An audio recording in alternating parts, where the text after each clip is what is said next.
Awesome. So this will lead us into optimizations. So this is what I kind of kept from last time. So there's a whole bunch of things we can do to optimize our neural network. And the way you can kind of think about this is, one is we're going to try to have our neural network learn faster, but also not get stuck in local minimums. Basically get stuck in a spot where it's learning, but it hasn't learned the best optimal way to do things. So you can think of, sometimes people kind of talk about neural networks being like a black box or black magic even sometimes, right? Is basically, this might be how you felt like with grid search when you guys did Mod 5 project, is basically you have your machine learning, information, you feed a bunch of data, and if it doesn't work out, you basically say, well, let me just change the parameters a little bit and see what happens, right? So a lot of times, like sometimes people will talk about like machine learning being like, I don't know what's happening. Just like try new things and see what happens. Optimization is trying to essentially make it run faster and better without having to like just adjust the parameters and hope it works for the best. Okay, so some useful resources that I kind of linked in this notebook are Kara is basically talking about different optimizers that are built into it.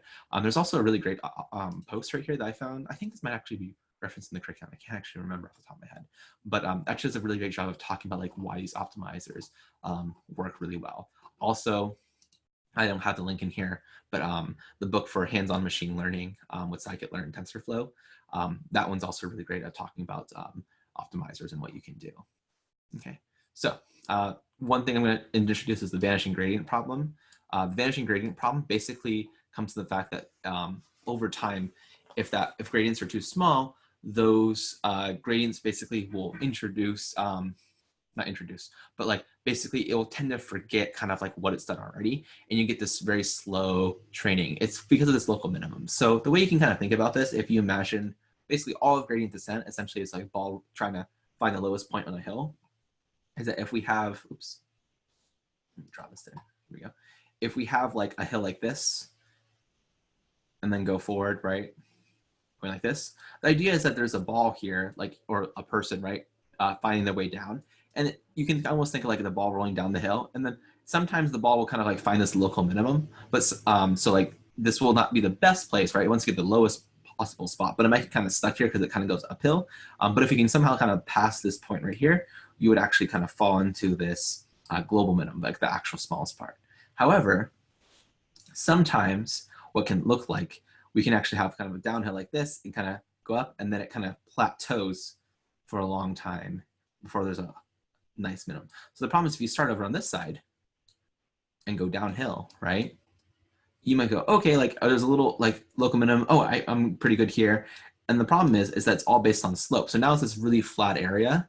The slope's not really strong. So what's going to happen, this ball essentially is to say, well, I can't really find, it's so long, it's not really changing too much. And this is the vanishing gradient problem, is that sometimes the gradient is just not big enough for it to find going over here. So that's kind of like the concept a little bit of like why you come across this problem when you're trying to find an actual minimum. So not the local minimum, but the global. Okay. Does that analogy fly by you guys? Okay. I see head nods, so cool. All right. So some things we can do. One is activation functions. So we talked about this before. Activation functions, remember what they do? Essentially what they're saying is like, does this next neuron going to activate? Is it going to be a large value or not? So remember ReLU, represented by this guy, I'm assuming, weights and biases friend. ReLU basically is saying, okay, if it's above a certain value, if it's greater than 0, then it's going to, okay, go ahead and pass it on. Just let's say this is greater than 0. So this is 0 right here. It's like the value is like 3. Then it's just going to go ahead and pass through the next part. The next neuron will have like the value 3 or some scaled down version. However, it's less than 0, with some negative number. You can see this part right here. It's not going to let it through. It's not going to go to the next layer. It's not going to pass its value over. So you can think of an activation function as either like a scalar of like whatever the value is, or almost like a gatekeeper of like what goes on to the next part. So using the proper activation function can be really helpful in the sense of like saying, well, do you have a good gradient essentially? So in typical fashion, in general, one of the worst ones, well, the worst one here, it's called a linear activation function, as you probably can guess. We didn't even talk about it because no one uses it. It's just like a positive line, right? And so you imagine like, here's the axis right here. That'd be a linear activation function, which again, no one uses. But the next one is basically sigmoid. And this actually, I found this little graphic that someone made. This is pretty accurate of like what you should kind of like think of like, you know, the different activation functions. Essentially sigmoid is like not really worth your time. Like it works technically, but it's not going to do a great job. Usually hyperbolic tangent, right, is going to be doing a lot better. And usually ReLU is a good default because there's a lot of optimizations already built into ReLU, or not, sorry, for using ReLU. And so in general, ReLU does pretty well. But then getting into even better kind of convergence of like finding the answer, getting out of local minimum, leaky ReLU, and then also, you know, other variations of ReLU. For example, there's exponential ReLU, so it's like ELU. But basically variations of ReLU where instead of having, like if you guys remember the difference between leaky ReLU and ReLU, right? So ReLU looks like this. And you can imagine like basically it's 0, right? And then leaky ReLU is kind of hard for me to draw well comparing them, but kind of has a little bit of an extra like downward slope. So it's not exactly 0, but it's not very big compared to just returning the value. So that's like a leaky ReLU. There's also things like ELU. I don't know, it's just put ELU. And what that looks like, basically, it's kind of like leaky ReLU, where on the right side you have just a normal linear function, but on the side it actually has a exponentially decaying function. So this would reach like to -1. So this turns out to actually do pretty well in like converging. However, ReLU is so optimized where like it's really easy for it to compute, is that you can essentially, for most problems, you can essentially just use ReLU and just train it for a little bit longer compared to leaky ReLU and other, you know, like ELU and other things like that. So in general, ReLU is a good default. And for the record, you should never use sigmoid, or definitely not linear. I don't even know how to, I honestly have no idea how you even implement linear in like Keras. I don't even know. I'm pretty sure it does exist, but I have no clue how to even do it. But in general, you should at the very least using hyperbolic tangent or ReLU. Okay, cool. Any questions on that? And this is just coming from the fact that the gradient's going through. Okay, so that's one solution. Another solution is basically random starts. So I like this kind of idea, is that like, if you imagine back when I drew the picture of, let's see if I can get this right. There we go. If I have our little hill of like local minimum and going through, and I'm going over here, like that's the true minimum. So this is what we want to do. If I started over here, I might get stuck right here, essentially not get over. But another solution is just basically start on a different side. If I started here instead, I definitely would have found the global minimum. So basically the idea with random starts is that you randomly initialize different places. So one thing to note is that when we do our weights, and we do our weights before we do our training, it used to be everyone started their weights at 0. Like this like used to be like back in the day of 2000.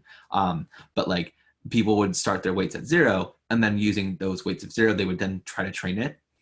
What they find is that basically randomizing your weights are more likely to find your your global minimum. And so random starts basically is like you would start at different spots. So hopefully you'll be able to find it here. However, no, this means you get to run the model multiple times, which can be kind of a long time, right? If you imagine like running a model that would normally take, you know, let's say 30 minutes or even longer, and you run that multiple times, it means you're going to wait for a lot longer, kind of like grid search. In fact, this is pretty much the idea of random starts being grid search, except it would be like random search, which actually is a real thing. But the idea is the same thing, is that we start off at a different spot and optimize from that random spot. Okay, does that make sense to everyone? Cool. All right. See, okay, cool. All right, so next part then is momentum. So momentum is a really interesting idea. So the idea here, I have a little picture too.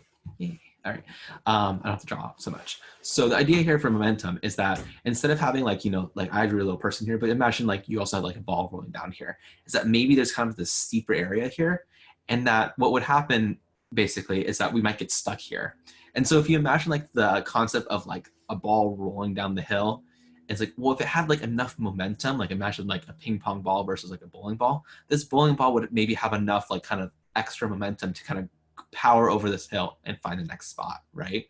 So that's the kind of idea of momentum here, is that essentially what we're doing is we're adding this little extra boost, or I don't know if boost is the right way, but like this extra factor is like, we'll keep kind of continuing forward versus just changing your direction right away. So the way this kind of works is imagine weight, and not that I wrote weight as like a capital W, mean like a matrix, right? This weight is going to be updated, right, based on the cost function, J, right? So the gradient of the cost function, that's what we're trying to optimize. So you can imagine these hills are the actual cost function itself. And then this alpha, this scaled by this alpha, which is the learning factor, right? You can think of it like how big of a step do you take? So the idea here is like we update the weights, right? Which you can imagine like this is kind of like where the weights live. Like, do we have this weight, this weight, this weight, this weight kind of deal?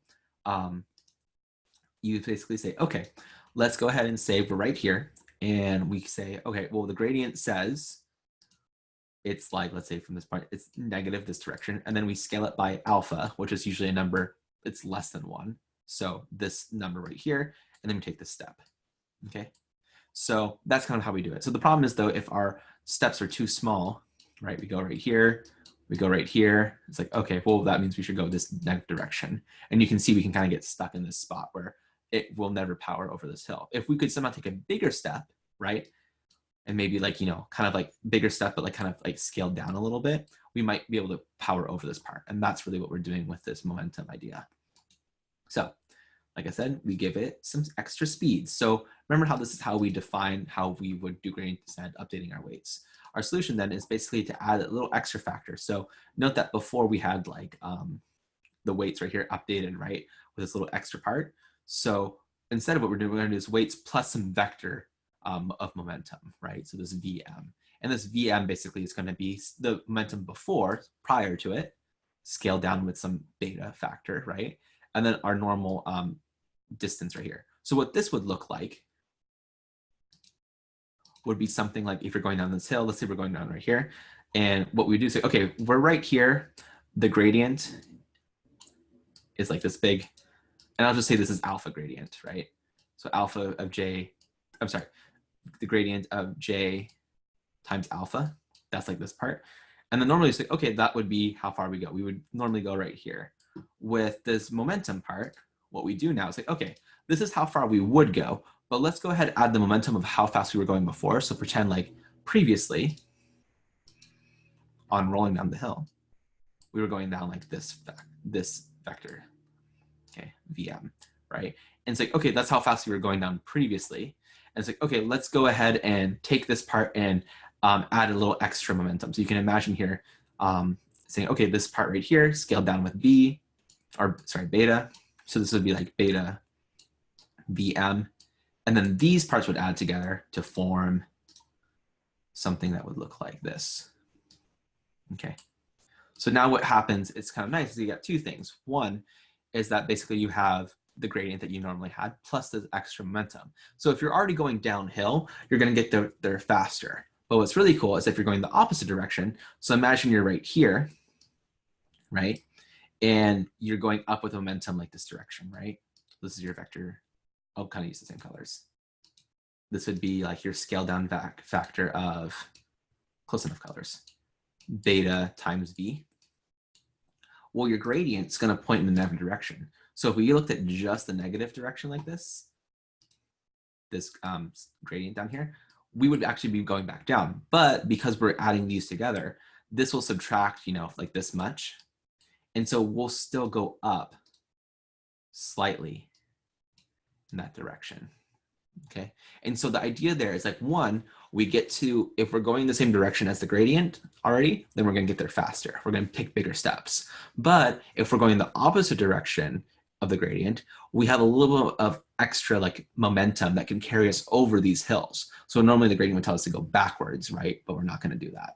So we're gonna kind of keep inching a little bit forward, and we'll get slower and slower and slower. And eventually, you know, if we never reach it over, like if there's a big old hill or the hill's really high, we'll go the other direction. The big factor here, like the hyperparameter that you would have to change, is this beta part. But what's nice is that usually you don't have to change it, because in general, beta just has to be 0.9 and does a pretty good job, okay? Note that one thing we can do to kind of optimize it even further is using the Nesterov momentum optimization. So note that sometimes you see it abbreviated as like NAG, right? And the idea here is that instead of looking at saying what your previous gradient is, you kind of say, what would be my momentum? I'm sorry, my previous momentum was. Instead, what you say is like, what would be my gradient if I had that same momentum. So you kind of look ahead, and that way you can kind of get yourself out of even more positions. So this turns out to be like a little modification from the original momentum. Basically, it means that it's like, what if instead of using W, what if we kept going with momentum and then we took the gradient? What would that look like? And then update from there. So essentially what happens, like if we already see like going up here like this, we'll actually, oh, you actually would have a gradient going in the other direction. So we're just going to slow it down already. So that way you kind of like have a quicker like dampening effect. Essentially, you tend to approach the minimum faster versus like if you had this momentum, what you might do, like imagine if you drop a ball, the ball kind of goes back and forth, back and forth, back and forth, and kind of oscillates a little bit. So this will get rid of that extra oscillation. Okay. So to implement this, there's kind of a lot to kind of take in. It's actually really easy to implement. Is that essentially we can create this optimizer right here. I just call it SGD optimizer. Kara says optimizers. In this case, SGD means stochastic gradient descent. This is pretty common. And I just set the momentum to 0.9. Nesterov equals true. So this in general is really what you have to do for your optimizer. And then what you would do after you created like your actual model, so the model back for like, putting your different layers and everything, that when you actually go to compile it, you would just pass it in the optimizer that you created right here. And that would be pretty easy. Okay. Makes sense so far? Yeah. Any questions at all? No? Okay. So I'm kind of, sometimes people's videos get frozen for some reason. So I have to like readjust the window and then it's fine. Okay, so let's see, we have a few minutes left. So let's try, we'll see what happens. So last thing we have is a few optimizers. So I'm just gonna go through this kind of relatively quickly. Not all of it has a lot of detail, but note that there's more information about optimizers like I pointed out earlier. First thing is something the curriculum mentions about normalization, batch normalization. So the idea here is that instead of just simply having, what's it called, one feature that will like overpower, like how do I say this, is that you don't have like one thing that's determining like what direction to go down the hill. Instead, what you do basically is that you can use this normalization through Keras, or you can do this in other implementations too. But basically the idea here is that doing batch normalization, you can, what's it called? Your training speed will slow down a little bit, meaning that it's going to get more generalized, but you'll tend to converge to the minimal, like what's it called? Like you'll get to the local minimum or the global minimum faster. So I'm not going to go into full details of this because I think the curriculum kind of talks about it some more. But in general, it's just another optimizer right here. So you can see like batch normalization. Essentially, you would pass this over. So one thing to note is that this means that every time you have batch normalization, it has to basically do the layer, normalize it, and then pass it through. So that can take some time. But in general, even though it takes more time for it to train, it tends to do a pretty decent job of getting to the minimum faster. So it's usually not too bad. So it kind of balances out. How do I say this in another way? If you imagine like, what it's trying to do basically is like if these values on this hidden layer, let's say this value for this like nodes, this is like a really big value, these are smaller, it's gonna scale it down. So this will still be bigger, but it won't be as like large. So maybe it's like, this is like, let's say 1.5, and this is like 0.1 and 0.1. This will scale it down to like maybe something like, let's say 1, and this would be like 0.08. So that way, when it gets past the next layer, it's not going to dominate with this huge value automatically. It'll be big, but it won't dominate everything else. So that's what batch normalization is doing. It's taking this extra step to like rescale the neurons before passing on to the next part. Okay. So I won't go into more detail about that. Next part, stochastic gradient descent. So I kind of mentioned this a little bit. Basically, stochastic, just know that it kind of means random, right? Like we talked about stochastic before. And the idea, instead of using all of the data and saying what's the most optimal direction to go, it says give it a small bit of data and go in the optimal direction for that small data, which might not be the overall optimal direction, but you can take bigger steps. And what's going to happen is kind of usually compared to like someone drunkenly walking down the hill. So one way you can kind of think about this, like imagine like going down the hill, gradient descent, you have your bird boxing, right? You got your blindfold on and you feel around for the the right direction, right? Like you feel around perfectly. What is the exact best direction to go, right? And then you take a step in that direction. And then you feel around really carefully, taking your time, make sure you can find the right direction, and then take a step in that direction, right? That would be kind of like normal gradient descent. Stochastic gradient descent says, okay, you feel like, you know, 1, 2, 3, 4 different spots. Okay, which is the steepest spot between those 4?